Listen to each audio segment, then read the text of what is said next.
Hello friends, मैं पंकज कुमार। आइए हम आप लोगों को इंट्राडे का बेस्ट ट्रेडिंग स्ट्रेटजी देने जा रहा हूं। ये जो स्ट्रेटजी है आप यूज करके एवरीडे अच्छा प्रॉफिट अर्न कर सकते हैं।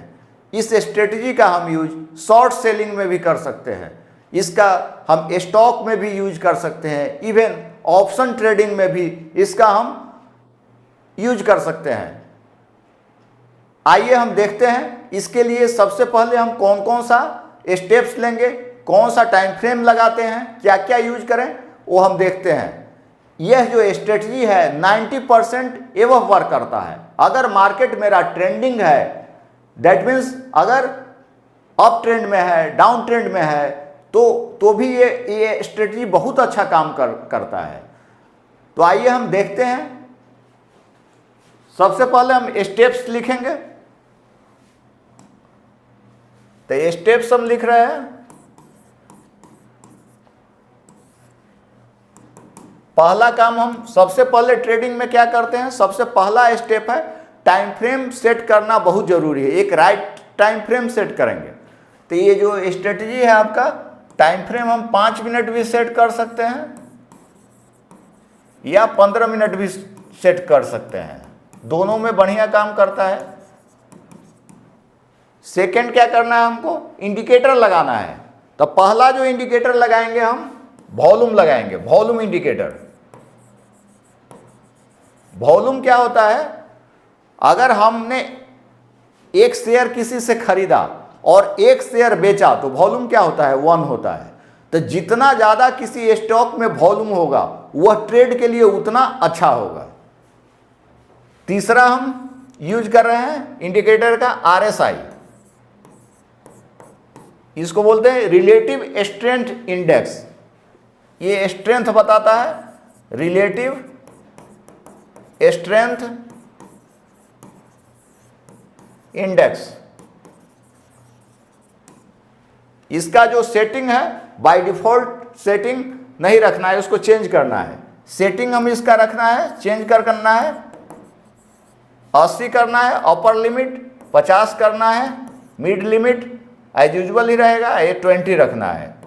80 जो आपका है अपर लिमिट है, अपर लिमिट। ये आपका है मिड लिमिट, ये आपका है लोअर लिमिट, लोअर लिमिट। यही हम रखेंगे सेटिंग। अब चौथा जो इंडिकेटर हम यूज करेंगे MACD, moving average conversion divergence. चौथा जो हम लोग इंडिकेटर यूज कर रहे हैं MACD, इसका फुल फॉर्म है moving average convergence divergence. Moving average conversion divergence चौथा इंडिकेटर हम लोग ये चौथा स्टेप लिखे हुए हैं। इसमें 3 इंडिकेटर का यूज किया हमने, वॉल्यूम, RSI, MACD। पांचवा जो हम यूज कर रहे हैं टारगेट के लिए सपोर्ट रेजिस्टेंस। टारगेट के लिए सपोर्ट रेजिस्टेंस से बेहतर कुछ नहीं हो सकता है, ये जान लीजिए। अपने से ड्रॉ किया हुआ लाइन सपोर्ट रेजिस्टेंस सबसे परफेक्ट काम करेगा।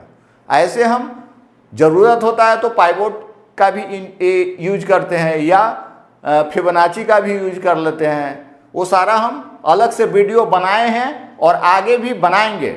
तो आप प्लीज मेरे को चैनल को ज़्यादा से ज़्यादा प्रमोट कीजिए, सब्सक्राइब कीजिए।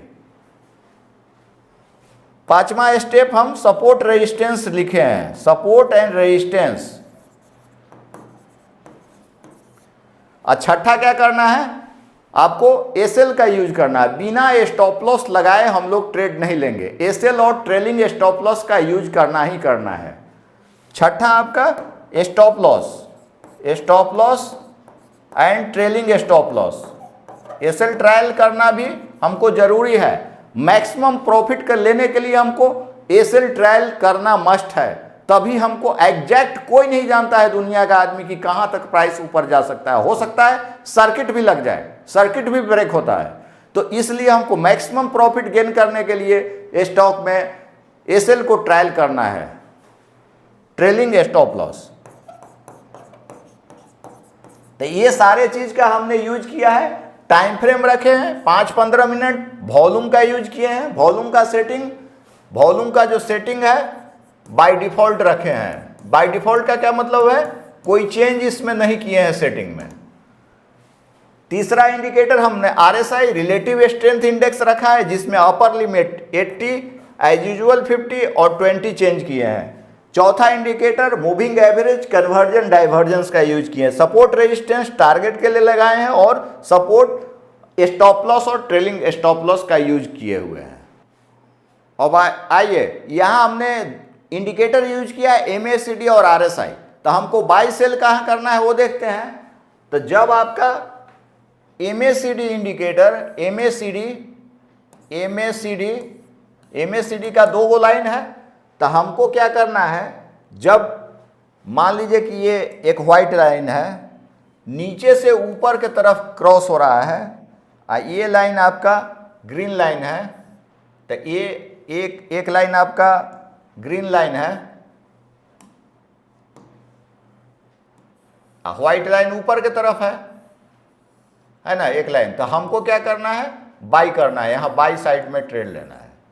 और सेल कब करना है, जब ये व्हाइट वाला लाइन मान लेते हैं नीचे की तरफ, और ये ब्लैक लाइन, ये आपका ग्रीन लाइन नीचे की तरफ ट्रेड हो, तो हमको क्या करना है, सेल साइड में ट्रेड लेना है।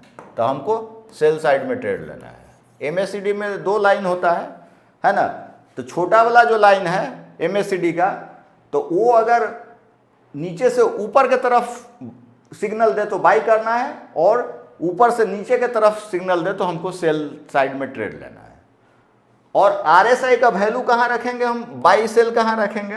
तो RSI का इंडिकेटर जो है RSI रिलेटिव स्ट्रेंथ इंडेक्स, तो हम इसको RSI का वैल्यू कहाँ रखेंगे, तो इसमें 3 लाइन रहता है। जैसे इसका जो रेंज रहता है RSI का 0 और 100 के बीच में मूव करता है। तो हमको बाई कहाँ करना है, जब आपका इसका वैल्यू है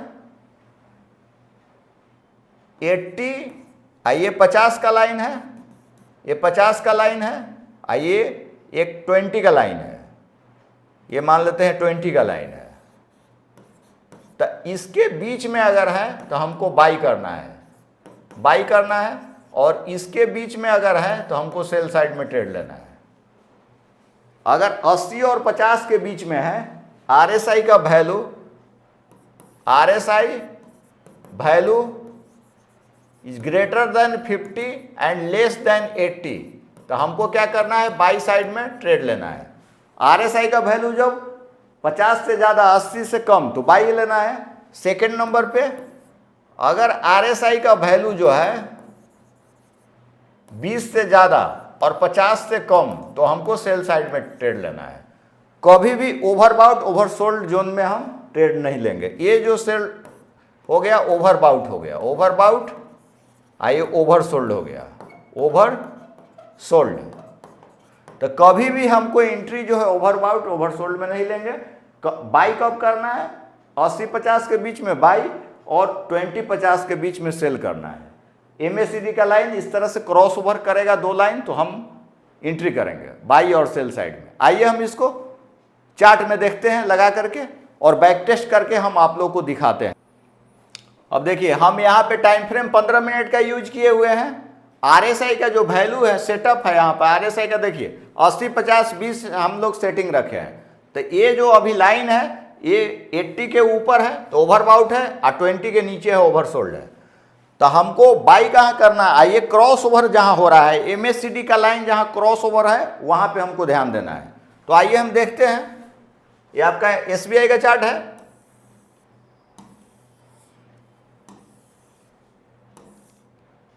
अब देखिए जहां पे क्रॉस ओवर हुआ है वहां पे हम ध्यान देंगे,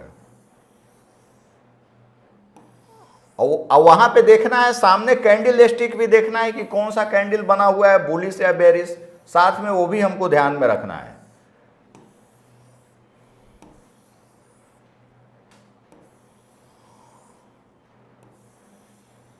अब जैसे देखिए यहां पर ये जो वैल्यू है, ये जो कैंडल आप देखिए 9-15 का कैंडल है, ये जो कैंडल आपका है ये जो बना हुआ है,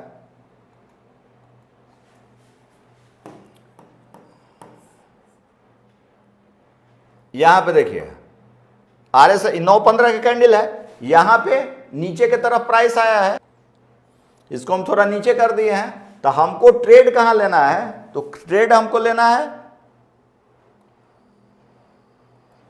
अब यहां देखिए एक कैंडल के बाद इस कैंडल की क्लोजिंग, अब यहां पे सेल किए हम, इस कैंडल पे जहां पे है यहां सेल किए हम, यहां से नीचे क्रॉस ओवर हुआ है, तो देख रहे हैं यहां तक हमको प्राइस आया, तो यहां पर हम एग्जिट होते हैं। तो एक ट्रेड ऐसे बन रहा है, जहां पे क्रॉस ओवर हुआ वहां पे हमको ध्यान देना है, क्रॉसिंग ओवर का जगह देखना है हमको। जैसे देखिए बैक टेस्ट कर रहे हैं हम,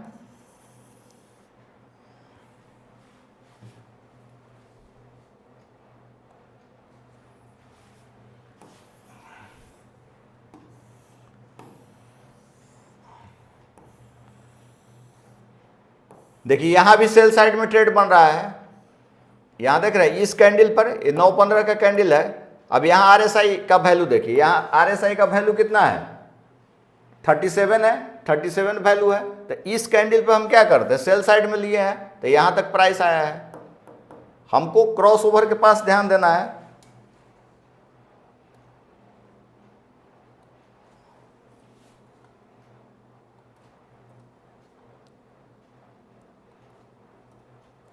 अब हम आइए हम BL का चार्ट लेते हैं, कोई दूसरा कंपनी लेते हैं। जैसे यहां पे देखिए आप कितना बढ़िया ट्रेड बना हुआ है, तो यहां RSI का वैल्यू भी देते हैं, तो यहाँ RSI का वैल्यू 86 है, तो यहाँ पर RSI अवॉइड कर रहा है, तो यहाँ पे हम ट्रेड नहीं लेंगे। जहाँ पे RSI का वैल्यू, यहाँ देखिए RSI का वैल्यू कितना है, 76 है, तो यहाँ पे ट्रेड बन रहा है मेरा। RSI का वैल्यू यहाँ पे क्रॉस ओवर हुआ है, इस लाइन पे क्रॉस ओवर हुआ है, तो यहाँ पे बाई करते हैं हम। तो यहाँ पे बाई किए हैं तो काफ़ी अच्छा फायदा हुआ है। यहाँ पे देखिए आप, यहाँ पे हमने बाई किया है, इस कैंडल पे क्या है, यहाँ देखिए आप, इसके ऊपर यहाँ देखिए लाइन खींच रहे हैं, एकदम एग्जैक्ट है।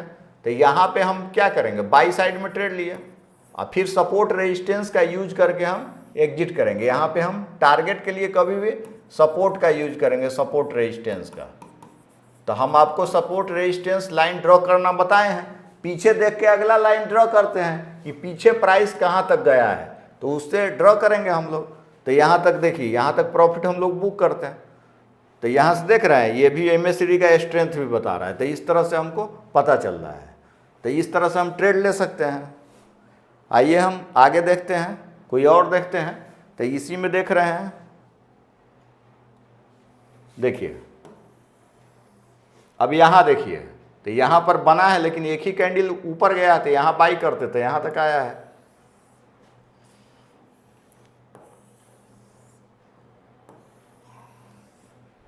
अब जैसे यहाँ पे देखिए कितना बढ़िया है, क्रॉस ओवर हुआ, RSI का वैल्यू कितना है, 72 के करीब है। तो यहाँ पे बाई किए हम, एंट्री यहाँ हो रहा है, सपोर्ट रेजिस्टेंस देके निकलते हैं हम। जैसे हम देखिए यहाँ पर देखिए सेल साइड में RSI का वैल्यू 23 है, तो इस कैंडल पर सेल करते हैं, तो यहाँ तक प्राइस आया है। इस तरह से हम बैक टेस्ट कर रहे हैं, तो ये काफ़ी अच्छा है। तो आप देख सकते हैं, जैसे हम दूसरा कोई कंपनी ले लेते हैं, जैसे हम लेते हैं डिफेंस की कंपनी अदर लेते हैं, जैसे हम HAL का ले लेते हैं, हिंदुस्तान यूनिलीवर का, हिंदुस्तान एरोनॉटिक्स लिमिटेड का, HAL कंपनी। अब देखिए यहाँ पे कितना बढ़िया कैंडल बना हुआ है, 9:30 पे 48 है RSI। अब यहाँ पे हम बाई किए हैं, ट्रेड लिए हुए, तो देख रहे हैं कहाँ तक प्राइस आ रहा है, यहाँ तक प्राइस आया है। अगर हम यहाँ बाई किए हुए हैं इस कैंडल पे, तो काफ़ी ऊपर प्राइस आया है। तो इस तरह से हम लोग ट्रेड ले सकते हैं। जैसे देखिए यहाँ पे हम टाटा मोटर का चार्ट ओपन किए हुए हैं, अगर हम यहाँ 5 मिनट भी टाइम फ्रेम कर देंगे तो 5 मिनट के टाइम फ्रेम में भी काम करेगा। अब यहाँ पे देखिए, यहाँ पे क्रॉस ओवर, जहाँ पे क्रॉस ओवर हुआ, अब इधर पर कहीं बाई करते थे, यहाँ तक प्राइस आया है। क्रॉसिंग ओवर पे ध्यान देना है, जहाँ इधर कहीं क्रॉस ओवर हुआ था यहाँ करते। अब यहाँ पे जहाँ सेल साइड में हुआ है तो एंट्री, यहाँ तक प्राइस आया है। हमको जहाँ क्रॉस ओवर हुआ है वहाँ पे ध्यान देना है, और RSI का भी देखेंगे और कैंडल भी देखेंगे। अब यहाँ पे सेल किए हैं तो यहाँ तक प्राइस आया है नीचे। तो इस तरह से हम इस इंडिकेटर का यूज करके, इस सेटअप का यूज करके आप अच्छा प्रॉफिट अर्न कर सकते हैं। यह जो सेटअप है काफ़ी अच्छा आपको बेनिफिट देगा, तो ज़्यादा से ज़्यादा आप मेरे चैनल को लाइक करें, सब्सक्राइब करें, तो आगे भी अगला जो हम वीडियो बनाएंगे ऑप्शन ट्रेडिंग के लिए एक बेस्ट स्ट्रेटजी आप लोग को देंगे, जो कि निफ्टी, बैंक निफ्टी पर भी काफ़ी अच्छा वर्क करता है।